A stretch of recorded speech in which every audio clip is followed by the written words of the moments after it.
Airport authority কীভাবে কাজ করে? তো এয়ারপোর্ট পরিবহনের ক্ষেত্রে কি পরিবহন 3 প্রকার হয়ে থাকে। এক হচ্ছে রোড পরিবহন, জল পরিবহন আর আকাশপথে পরিবহন। তো আজকে আকাশপথ পরিবহন যেটা এয়ারপোর্ট অথরিটি যেটা ওয়ার্কিং করে সেটা সম্বন্ধে জানবো। সবথেকে খরচা মানে মেহেঙ্গা বলা, সবথেকে খরচা, সবথেকে সেফ এবং সবথেকে দ্রুত পরিবহন হচ্ছে এয়ারপোর্টের যে এয়ারপোর্ট পরিবহন। এটা কিন্তু সবথেকে দ্রুত, যে কোনো কিছু, যে কোনো জায়গা, যে কোনো ডিস্ট্যান্সে এয়ারপোর্ট সবথেকে ফাস্ট। কলকাতা থেকে দিল্লি যাবে 2-3 ঘন্টায় চলে যাবে, কলকাতা থেকে দুবাই যাবে 5 ঘন্টায় চলে যাবে। যে কোনো ডিস্ট্যান্সে খুব দ্রুত এয়ারপোর্ট অথরিটি এই সার্ভিস করে। তো এটা কি করে প্রসেস করে? তো এয়ারপোর্টে মানে কি হয় ব্যাপারটা কি, এয়ারপোর্টের যত ঝামেলা কিন্তু প্লেন যখন ওপরে ওঠে তখন কিন্তু যত ঝামেলা নিচেতে হয়। হ্যাঁ, নিচেতে মানে ট্রপোস্ফিয়ারে, যেটা মানে আমাদের বায়ুমণ্ডলে কিছু স্তর থাকে, বিভিন্ন স্তর থাকে, সব থেকে নিচের স্তরে কিন্তু সমস্যা থাকে। যখন প্লেন ওপরে উঠে চলে যায় তো সেখানে কিন্তু কোনো সমস্যা হয় না। তো সেই সম্বন্ধে আজকে আমি কিছু ডিসকাস করব। তো বুঝতে পারছো তো? ছোটো এয়ারপোর্টগুলি কী হয়, ছোটো এয়ারপোর্টে মানে একটাই টেক আপ, একটাই ল্যান্ডিং রানওয়ে থাকে। বড় বড় এয়ারপোর্টে কী হয়, দিল্লিতে যেমন 3টে আছে, একটা নতুন করে তৈরি হচ্ছে, আবার কলকাতায় 2টো আছে, একটা ল্যান্ডিংয়ের জন্যে, একটা টেক আপের জন্য। ল্যান্ডিং মানে কী হয়, যখন প্লেন নামে সেটাকে ল্যান্ডিং বলে, যখন প্লেন ওপরে উঠে যায় তখন সেটাকে টেক আপ বলে। তো এখানে কি এয়ারপোর্টে বিশেষ কিছু নেই। আমি এয়ারপোর্টে একটা ছবি এঁকে দেখাচ্ছি। এয়ারপোর্টে অ্যাকচুয়ালি জিনিসটা কি একদম মানে সিম্পল ব্যাপার। হ্যাঁ, তো এটা হচ্ছে রানওয়ে। হ্যাঁ, এটা রানওয়ে। তো রানওয়ে মানে কি, এখান দিয়েও নামতে পারে, এই সাইড দিয়েও প্লেন নামতে পারে, ল্যান্ডিং করতে পারে, এই সাইড দিয়েও ল্যান্ডিং করতে পারে। যে হাওয়া যেদিকে চলবে তার বিপরীত দিকে ল্যান্ডিং হয়, আর হাওয়া যেদিকে চলবে তার দিকে টেক আপ হয়। তাহলে কি হবে, যদি ল্যান্ডিংয়ের সময় যদি এদিক থেকে হাওয়া দেয়, যদি এদিক থেকে ল্যান্ডিং করে, তাহলে কী হবে, তাড়াতাড়ি দাঁড়িয়ে যাবে। আর যদি টেক আপের সময় কী হয়, যে এদিকে যাচ্ছে, পিছন থেকে হাওয়া তাড়াতাড়ি টেক আপ হয়ে যাবে। টেক আপের সময় বেশি স্পিড থাকে না, ওই 180 থেকে 200-র মধ্যে থাকে, ওর মধ্যে টেক আপ হয়ে যায়। তারপর যখন ওই ট্রপোস্ফিয়ার পেরিয়ে স্ট্র্যাটোস্ফিয়ারে চলে যায়, সেখানে একবারে তুরন্ত একবারে 100, মানে কী বলবো, 100 নয়, প্রায় 700, 800, 900 স্পিডে বেরিয়ে চলে যায়। হ্যাঁ, মানে প্রচণ্ড স্পিডে যায় তখন, সেখানে প্রচণ্ড স্পিডে তাড়াতাড়ি চলে যায়। হ্যাঁ, তো এটা হচ্ছে যে রানওয়ে। হ্যাঁ, রানওয়ে একবারে এত সুন্দর জায়গা, রানওয়ে খুব পরিষ্কার। এই রানওয়ের মতো পরিষ্কার জায়গা কারো বাড়ি ঘর এরকম হয় না, মার্বেল দিয়েও হয় না। একবারে নিখুঁত জায়গা, মানে শুধু রোড, একদম পরিষ্কার রোড। আর রানওয়ের পাশে থাকে ট্যাক্সিওয়ে, এটাকে বলে ট্যাক্সিওয়ে। এটা রানওয়ে, এটা ট্যাক্সিওয়ে। তো ট্যাক্সিওয়ে কি, হয়তো এ সাইড দিয়ে প্লেন টেক আপ করলো, কি এ সাইড দিয়ে ল্যান্ডিং করলো, আবার এ সাইড দিয়ে ল্যান্ডিং করলো, এ সাইড টেক আপ করলো। তো যখন এইখানে থাকে অ্যাপ্রন, এখানে থেকে অ্যাপ্রন, যত জাহাজ, যত এরোপ্লেন, যত প্যাসেঞ্জার তোলে, প্যাসেঞ্জার নামায়, সব এই অ্যাপ্রনে, এই সারা ঝামেলা অ্যাপ্রনে হয় এখানে। তো হ্যাঁ, এইখানে সব প্লেন থাকে, এইখানে যত প্লেন কিন্তু এখানে থাকে অ্যাপ্রনে। তো যখন এরোপ্লেন যখন নেমে যাওয়ার পর ট্যাক্সি উঠে যাবে, সেইখানে এরোপ্লেন কিন্তু নামার সাথে সাথে প্যাসেঞ্জার নামানো হয় না। এরোপ্লেন নামানোর পরে কমসে কম আধ ঘন্টা 40 মিনিট তাকে স্ট্যান্ড করা হয়, কারণ বায়ুর মধ্যে দিয়ে ঘর্ষণ হয়ে আসছে 900-1000 স্পিডে, ইলেকট্রিক তৈরি হয়, ইলেকট্রিক সেই অবস্থার দিকেও হাত দেয়, বাস হয়ে যায়, ফুটে যাবে।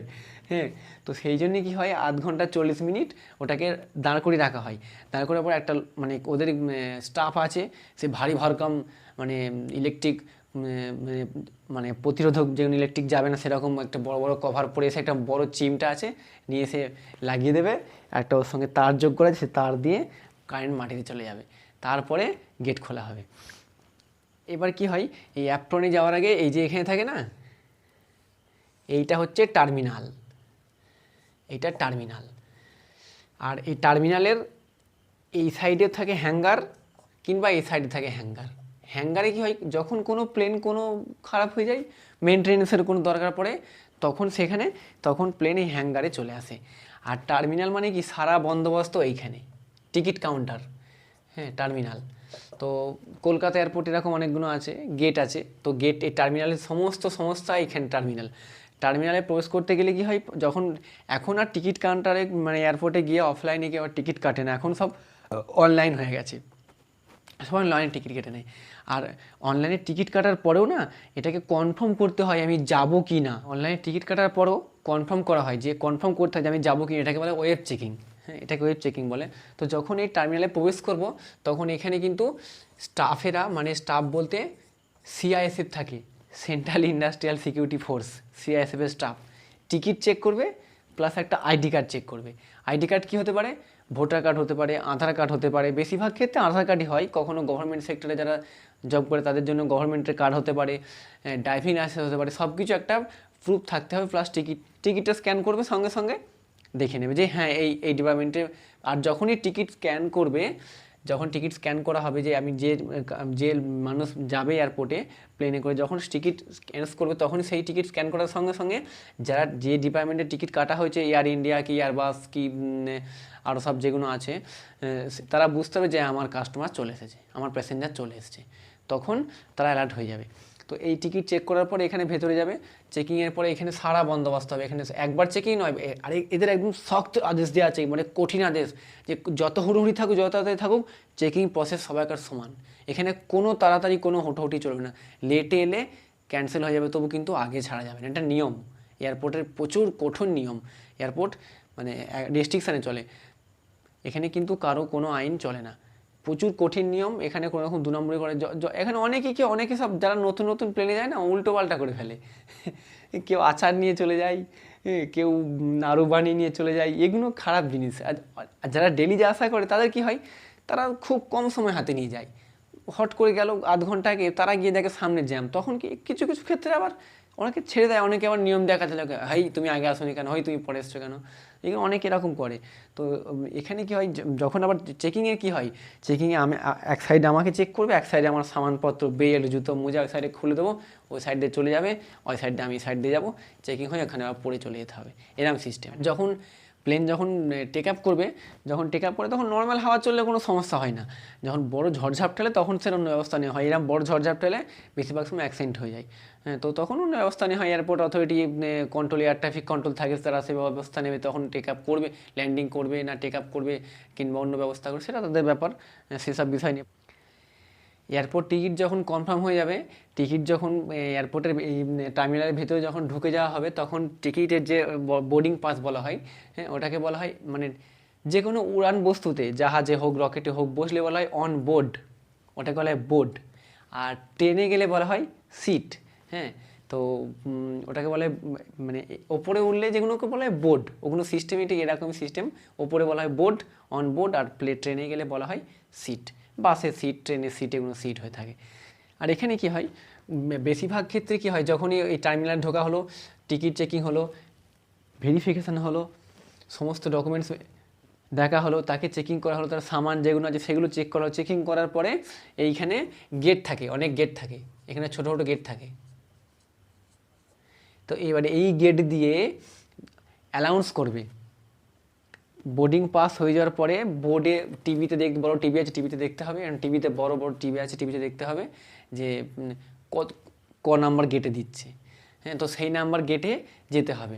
তো এই কখনো কখনো কি হয়, কখনো কখনো এইখানে গাড়ি পাওয়া যায়, কখনো কখনো অ্যাফ্রনে, কখনো কখনো অ্যাফ্রনে প্লেন থাকে, ডাইরেক্ট অ্যাফ্রনে এখানে, কিংবা বাস থেকে ডাইরেক্ট চলে আসে, কিংবা সে চলমান ফ্রি দিয়ে দেয়, একবার গেট থেকে টার্মিনালের ভেতর দিয়ে গেট দিয়ে একদম সোজা প্লেনে উঠে যায়। কিন্তু কখনো কখনো দূরে থাকে, অনেক দূরে থাকে প্লেন, এখানে 2-3 কিলোমিটার। হ্যাঁ, এখানে কিছুই নেই, একদম বাসে চাপিয়ে খালি রাস্তা দিয়ে নিয়ে গিয়ে বলে উঠে প্লেন যা উঠে পড়ো, এরকম সিস্টেম থাকে ওখানে। হ্যাঁ, মানে দূরে যেগুলো দূরে থাকে, বেশিরভাগ সময় কাছেই থাকে। এখানে যত সুন্দর ব্যবস্থা কিন্তু এই টার্মিনালের ভেতরে, এদিকে রানওয়ে, ট্যাক্সি রোড, হ্যাঁ, এই অ্যাফ্রন, এগুলো কিন্তু না, মানে ফাঁকা মাঠ একদম, কিচ্ছু নেই, শুধু রাস্তা, কোনো গাছও নেই, ছোটো ছোটো ঘাস আর ফাঁকা মাঠ, একদম রাস্তা, খুব সুন্দর কিন্তু। হ্যাঁ, পরিবেশ খুব ফাঁকা পরিবেশ, এখানে আর কিছু নেই। আর এখানে কি হয়, এবার একটা কথা জানি, প্রাইভেট হয়ে গেছে এয়ারপোর্ট, প্রাইভেটিকরণ হয়ে গেছে, বেসরকারি সংস্থা। এটা না, ব্যাপারটা হচ্ছে কি, অনেকে এটা বোঝে না, মানুষকে ভুল বোঝানো হয়, হ্যাঁ, যে সরকার সব কিছু প্রাইভেট করে দিল, কিন্তু না, প্রাইভেট করেনি। ঘটনাটা হচ্ছে এইখানে যত প্রাইভেটিকরণ, কিন্তু টার্মিনাল, এই সাইডটার প্রাইভেটিকরণ। এদিকে রানওয়ে, ট্যাক্সি, অ্যাফ্রন, সব কিন্তু গভর্নমেন্টের আন্ডারে, এটিসি এয়ার ট্রাফিক কন্ট্রোল। এইখানে কি হয়, এইখানে কনটাকে ওঠে, মানে ডাক ওঠে, টার্মিনালটা ডাকে চলে, ডাকে পার ডে কত কত প্যাসেঞ্জার যায়, তো তাদের একটা ব্যবস্থা আছে। সরকার সেখানে লাভবান হচ্ছে না, লস খাচ্ছে, কিংবা তাকে যে কোনো জিনিস কন্টাকে দিলে লাভ হয়। এখানে যখন ডাক হয় তখন কেউ এসে বললো পার প্যাসেঞ্জার আমি 50 টাকা দেবো, আরেকজন বললো পার প্যাসেঞ্জার আমি 60 টাকা দেবো, আরেকজন এসে বললো পার প্যাসেঞ্জার আমি 100 টাকা দেবো, আদানি এসে বলে দেবো পার প্যাসেঞ্জার 160 টাকা দেবো, বাস আদানি হয়ে গেল। তো এইগুলো কি হয়, যখন ডাক হয় পার প্যাসেঞ্জার 160 টাকা, government of India airport authority, ATC air traffic control যেটা আছে, গভর্নমেন্ট অফ ইন্ডিয়া ও ফলো রাখে যে কতগুলো প্যাসেঞ্জার পার ডে গেল, সেই ততগুলো প্যাসেঞ্জারের পার হেড 160 টাকা এই যে কন্টাকে আছে তার থেকে পার ডে নিতে হবে, নিয়ে নেয়, সিস্টেম এটাই। এবার এই যে টার্মিনাল যে কন্ট্যাক্ট নিয়েছে তার আন্ডারে পার্কিং, সাইডে যে সমস্ত ফুড বার্গার ওই সব দোকানপত্র যেগুলো আছে সব হাবিজাবি খাবার দাবার, সেগুলো সব তার আন্ডারে হয়ে যায়। হ্যাঁ, তো এইটাই কিন্তু প্রাইভেটিকরণ, এগুলো কিন্তু সব সরকারি, কিন্তু খুব কঠিন ব্যবস্থা, শক্ত নির্দেশ। এখানে কিন্তু কোনো রকম এয়ারপোর্টে কোনো সামান চুরি হয় না। আর টার্মিনালের ভেতরে যতগুলো প্যাসেঞ্জার আছে তারা কিন্তু সবাই টিকিট কেটে আসে, এখানে ইয়ে প্ল্যাটফর্ম নয় চলো ঘুরে আসি 1 ঘন্টা ধরে বসে বসে গল্প করি, ও ঝালমুড়ি খেয়ে আসি। এয়ারপোর্টে কিন্তু ওই সিস্টেমটা হয় না। এয়ারপোর্টের ভেতরে যত প্যাসেঞ্জার থাকে সব কিন্তু পারমানেন্ট, একদম টিকিট উইথ টিকিট। এটা কিন্তু টার্মিনালের ভেতরে কাউকে প্রবেশ করানো যাবে না, যা থাকবে বাইরে। তাও এখানে বেশিক্ষণ থাকা যাবে না, এখানে আবার কিরকম পার্কিং থাকে, রোড থাকে। এখানে কলকাতা এয়ারপোর্টটা কীরকম আছে, এরকম এখানে পার্কিং আছে, ভেতরে সব গাড়ি পার্কিং থাকে, গেট থাকে, এরকম গেট আছে। এই এক্সিট লাইন, এখান দিয়ে এক্সিট আছে, এক্সস্ট বলছি এক্সিট, হ্যাঁ এক্সিট লাইন আছে। এখানে বেশিক্ষণ কিন্তু টাইম দেওয়া যাবে না, গাড়ি এখান দিয়ে ঢুকবে, ইন করবে, এখানে প্যাসেঞ্জার নেবে, এখান দিয়ে আউট হয়ে যাবে। বেশি টাইম থাকলে কিন্তু ফাইন করবে। এয়ারপোর্টে বেশিক্ষণ দাঁড়ানো যাবে না, একটা কোনো জায়গা নয়, ঘোরার জায়গা নয়, কিংবা কোনো পার্ক নয় যে এখানে ঘোরা যাবে। এই সিস্টেমটা এরকমই করা আছে।